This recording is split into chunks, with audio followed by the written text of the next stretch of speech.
i socialisti pesavano e pesavano nel governo. Sarà un caso, per carità, magari i socialisti portano fortuna all'Italia ed è così. Purtroppo negli anni 90 è stata distrutta la politica, sono stati distrutti i partiti, ma non dobbiamo mai dimenticare che senza i partiti non c'è democrazia vera. Questo è l'ABC e ce ne stiamo accorgendo. Il risultato della mancanza della politica è più distanza tra ricchi e poveri, un paese impoverito nel suo complesso, meno libero, dove il lavoro è meno sicuro e dove i giovani purtroppo hanno una situazione che veramente fa dispiacere, un lavoro precario, un lavoro meno pagato di un tempo, la prospettiva di avere una pensione modestissima.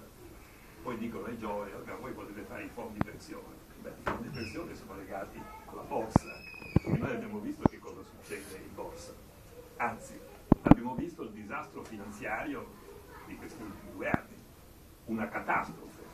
E noi eravamo per il socialismo liberale, che si conciliasse con il mercato, certamente, ma non eravamo liberisti. Questa orgia di speculazione finanziaria, senza regole, questo è il liberismo sfrenato, dove si è costruita una ricchezza di carta e i risultati sono sotto gli occhi di tutti.